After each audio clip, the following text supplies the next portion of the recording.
हमारे ब्रज की दो सखियां यमुना जल भरने गई तो दोनों सत्संग करती थी आपस में। दोनों आपस में कहे, बोले भैया हमने कन्हैया की कथा तो बहुत सुनी लेकिन कन्हैया कभी देखे नहीं है।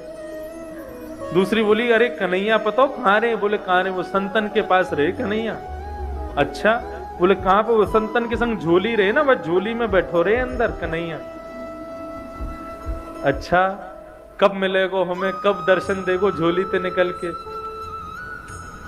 तभी एक संत वहां पर आकर के यमुना किनारे बैठे, उन्होंने अपना झोली कमंडल सब उतार के वहां रख दिया और स्वयं यमुना जी में स्नान करने चले गए। अब दोनों सखी बोली, बोले भैया या की कमंडल या की झोली में जरूर कन्हैया बैठे होंगे, चल चल के दर्शन करें। बोले कहीं संत निकल के नहीं आ जाए। बोले अरे जितने में आवेगो इतने तो हम देख के वाकू भाग जाएंगे। अब संत की झोली खोली, झोली में खूब सारे ग्रंथ निकले, ग्रंथों को निकाला, आदि आदि सब निकाले। नन्हे से डिब्बे में डिब्बा खोल करके देखा, डिब्बे में से कपड़ा हटाया तो लड्डू गोपाल उसमें विराजमान। अब तो सखियां दोनों आपस में, देख देख गोपाल जी, देखी बेटो कन्हैया। अरे बहन कितना सुंदर है कन्हैया। नन्हे से गोपाल जी हाथ में माखन लेके बैठे, लड्डू गोपाल।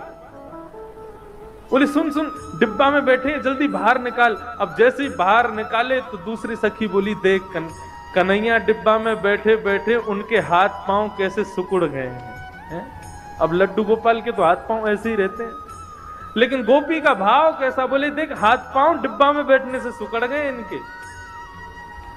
चल मेरे पास मक्खन रखो, इन्हें मक्खन से मालिश करके इनके हाथ पावन को सीधो कर दूं।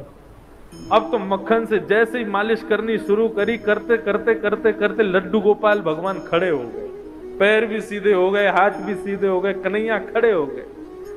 जैसे ही खड़े हुए इतने में संत आए, और संत जैसे ही आए तुरंत कन्हैया को रख करके डिब्बे में भागी वहां से।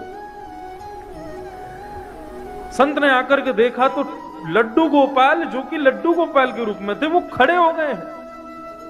संत ने तो कहा कि अब उन सखी रुकती तो उनको प्रणाम करता, वो तो चली गई। प्रभु आज आपने बड़ी कृपा करी, आपने ऐसा चमत्कार दिखाया, आज ऐसे स्वरूप में दर्शन दिए। साष्टांग दंडवत करके जैसे ही चरण स्पर्श किए, संत का स्पर्श करते ही लड्डू गोपाल फिर से लड्डू गोपाल बन गए।